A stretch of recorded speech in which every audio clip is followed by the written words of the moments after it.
There is a particular feeling that comes with living through a war or watching one unfold from a distance. It is not only fear. Fear is sharp and focused. This is a feeling that is different. It is more like the ground shifting under your feet. A low, persistent hum that reflects sort of, I don't know what is coming next. I don't know what I can do. I don't know if what I do actually matters. If you are in Israel right now, that feeling may be with you every morning and throughout the day. In the sound of the news, in the sirens, in the conversations with family, in the space between what is being said publicly and what people are actually feeling or perhaps sharing privately. If you are in the diaspora, in North America, in Europe, in Australia, or South America, wherever you are in communities across the world that are watching this situation, this conflict with Iran and Hezbollah to our north and the region, that feeling may arrive in a different form. Distance does not dissolve how you feel. If anything, distance adds its own particular weight. The sense of powerlessness, the sense that brings or that things that matter most are happening somewhere you cannot reach. It is out of reach. You are too far away. And underneath all of it, a question that our tradition, the Jewish tradition that has been asked and has answered across 3,500 years of history and evolution. And the question is, what or when the world feels out of control, what do we do with it? Not how do we feel better about it, not how do we pretend that we are not afraid, but what is the alternative? What does tradition give us to stand on the ground that is moving? I'm Rabbi Lior Sinai, welcoming you back to the Anchors of Hope, episode 18 Chai in Hebrew, Chai meaning life, episode 18. And today, during this time, we're going to dedicate our time to talk about anchoring ourselves in times of war and uncertainty. And what is the alternative, the practice, the ancient technology for anchoring yourself when nothing feels stable? Let's name what we are actually dealing with, because uncertainty in wartime is not just one thing. It is several things that's happening simultaneously, and it's pulling us in different directions. There is informational uncertainty. You do not know what is going to happen next. When will the siren go off? Will there be escalation? Will there be a ceasefire? When will our children go back to school? When will we go back to work? Can we fly out or fly into the region? What will the region look like in 6 months, in 2 years? Nobody knows. And we are wired, deeply evolutionary wired, to find that intolerable, unsustainable. There is relational uncertainty. People you love are in harm's way, or near it, or living under a different kind of shadow than you are. And the distance between communities, between those inside the crisis and those watching from outside, it creates its own fracture. You do not know how to talk across it. You do not know if your concern is welcome or if it reads as condensation perhaps, or does it matter at all? Does it make a difference? You're not sure what solidarity looks like from where you are standing. And there is existential uncertainty, the kind that asks the deepest questions. What kind of world is this? What is going on? Again, here we go again. What can I actually control? What is my life for? In a moment when the large forces of history seem to be moving regardless of what I do. Does what I do matter? Here is what I want to say about all of these pieces and concerns. And this is the turn that everything else in this episode is going to be resting upon. The Jewish tradition does not promise to eliminate uncertainty. It promises to give you something to do within that framework of uncertainty.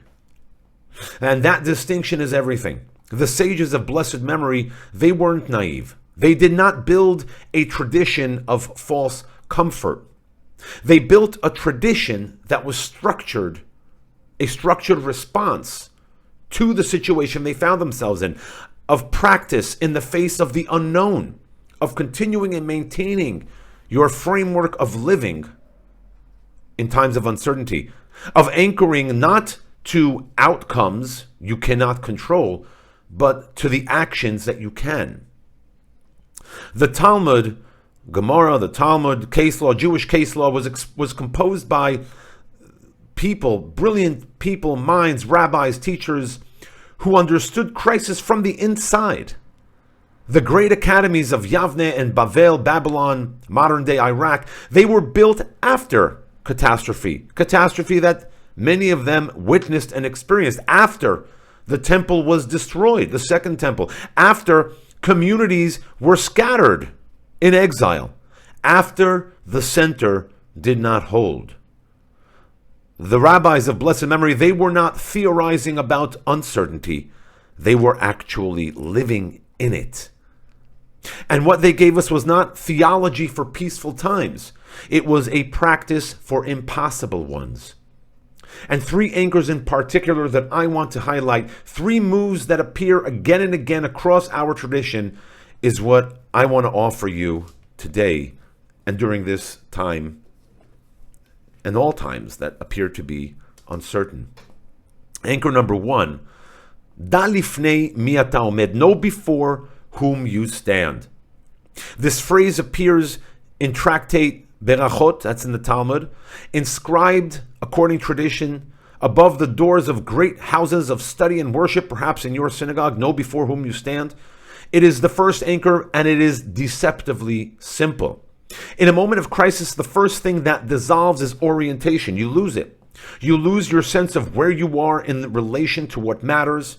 The noise, the news, the sirens, the arguments, the fears, the unknown fills the entire frame.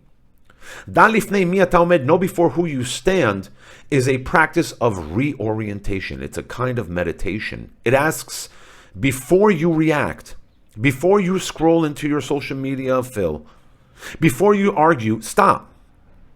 Know where you are standing. Know where you are in this moment. Know what you are a part of. Remind yourself, be mindful, be conscious of where you are in that space and time. And for us right now, this means something concrete. You are not a passive spectator of history. You are a participant in a civilization that has navigated catastrophe and uncertainty for millennia. You are standing inside a tradition that has faced down empires. We have seen empires rise and fall, from Babylon to Rome to the Ottoman Empire, the Nazis, you name it. Not only have we survived, but we built, we rebuild. We've argued, we've created, and we've renewed our lives, our framework for living purposely each and every time. You are not helpless. We are not helpless. We stand at a certain point in history. And the first act of hope is knowing where we stand. Know before whom you stand. Anchor number two I want to share with you in this episode is Lo alecha hamelacha ligmor. You are not required to complete the work. This is from Pirkei Avot, the book of ethics, the book of the fathers, a tribute to Rabbi Tarfon. And of all the teachings in this episode, I think this one may be most directly useful. Most useful for the feeling of powerlessness that comes with watching a war from a distance, especially from a distance. Rabbi Tarfon's teaching breaks that paralysis open. It says, the completion of the work is not your responsibility. The scale of the problem we face does not set the scale of your obligation to act. Your obligation is to do your part, the part that is yours to do, and to not use the enormity of the task as a reason to abdicate it. In practice, this looks like you cannot stop a war, sure. You cannot resolve geopolitics. You cannot control what happens in the Strait of Hormuz or in the halls of governments, but you can call someone who is isolated. You can support an organization doing real work. You can volunteer. You can show up to your community. You can have a real conversation instead of a performative one. You can do the next right thing, especially even when the larger picture is out of your hands. You can do something. The alternative to helplessness is not omnipotence. It is the next right action to take. And anchor number three that I want to share with you is yesh tikva, there is hope, because there is obligation. The word tikva, and the tikva we know is also the name of Israel's national anthem, the word tikva, or hope, does not mean wishful thinking in Hebrew. Its root is kav, a cord, a line, something taught and directed, something that connects where you are to where you are going. Tikva. In Tractate Makot, also in the Talmud, there is a story that cuts to the heart of this. Rabbi Akiva and 3 colleagues walk through the ruins of Jerusalem after the Roman destruction. They see foxes running through the place where the Holy of Holies once stood. The other rabbis weep. Rabbi Akiva laughs. And when they demand an explanation, he tells them the same prophetic tradition that predicted this destruction also predicted restoration. Now that I have seen the destruction with my own eyes, I know that restoration is coming. The ruin is not refutation of hope. It is, paradoxically, its confirmation of hope. This is not denial. Akiva, or Rabbi Akiva of blessed memory, is not pretending the ruins are not ruins. He is reading them as evidence within the larger framework that he is a part of, the larger story that we are all a part of. He is saying, I trust the structure of this story. I know how it goes, and I know we are not at the end. We've been there before, been there, seen that, and we know that it isn't the end. For those of us living through this moment with Iran and the conflict here in this region, whether inside Israel or watching from beyond our borders or beyond the sea, the ocean, the tikva, the hope with teeth, looks like this. We do not anchor our hope in the absence of threat. We have never done that in our history, and you know our history. We're still here to tell it. The Jewish people have never lived in a world without threat. We anchor our hope in the presence of each other, in the structure of our obligations, in the practice of showing up, of doing the work that is ours to do, and trusting the framework that has held us to this time, to this point, to this intersection that we stand on. Imperfectly, painfully, but held for 3,000 years.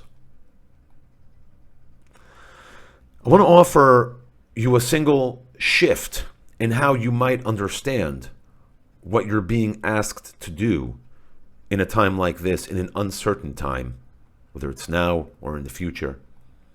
Most of us, when we feel the instability of the current moment, we are unconsciously looking for a particular kind of reassurance, the kind that tells us it'll be okay. The situation will be resolved. This will pass. The threat will pass. Be calm. It's all good. This too shall pass. And the Jewish tradition, at least what I had shared, does not give us that. Not because the rabbis were pessimists, but because they understood something much deeper. That kind of reassurance, well, that's fragile. It is hostage to events that are out of our control. And as soon as something goes wrong, well, it collapses. It offers no ground to stand upon when the ground is actually moving. What the tradition offers us instead is the alternative the tradition has always offered us, not a guarantee of outcomes, but a framework for agency. The feeling that something is out of control is real, but it is not the whole story. Inside the uncertainty, there is always a space where you have a choice, where you can orient yourself, where you can take the right next action, where you can do something about it. The rabbis built an entire civilization on this insight. The Talmud itself, this vast, sprawling, argumentative, conflicting document, was built in exile, under occupation, after catastrophe, certainly uncertain times. It is the most sustained act of hope in human history. Thousands of pages of people insisting, through argument, through story, and through law, that there is something worth building for, something worth looking forward to, that the future is worth addressing. That is what we inherit. That is what we are being asked to continue. So here's what I'm asking of each of us, of each of you out there listening this week. 3 practices, one for each of the 3 anchors I described earlier. First, practice dale bifnei mi ata omed. Practice before who you stand. Know where you are standing once a week, or once this week, for now at least, before you read the news or before you enter a difficult conversation about what is happening in the world and politics. Take 30 seconds for yourself. Name, out loud or in writing, who am I in this moment? What tradition am I standing inside? What does it mean that I am a part of this people at this time? The second act, find your lo alecha, that it is not upon you to not commit to the act, your specific doable piece, not the whole problem, but your part, one phone call, one donation, one conversation that matters, one act of genuine presence in your community, an opportunity to volunteer. The work is not yours to complete, but you are not free to walk away from the piece that is yours. And the third anchor or opportunity I want to share with you is the practicing of yesh tikva, that there is hope. Not as a feeling, but as a posture. How you stand, how you present yourself. This week, do one thing that is oriented toward the future. Learn something, plant something, build something. Have a conversation about what you are building. Not just what you are afraid of. As Herzl said, and he did, anchor into the future. Because here's what I know, and what the tradition knows about moments like this one. The alternative to uncertainty is not certainty. It is practice. It is the presence. It is presence. It is the ancient stubborn insistence on doing the right thing next. The Jewish people have never waited for the world to be safe before building. We have built in the ruins, in the exile, in the uncertainty, and in the fear. And we have handed what we have built to the next generation, in every generation. And that generation, they too have built further. And that is the anchor. And that has always been our anchor. So I want to take this opportunity to thank you once again for joining me here at the Anchors of Hope. This is episode 18. Thank you for sharing your comments. Thank you for sharing my episodes with your circle of friends and family and networks. And once again, may we know peace and quiet, love and light in our times. And may we all find solid ground, not beneath our feet, but through our hands and through the acts we take. Wishing all that is good. Love and light from Israel. Till next time.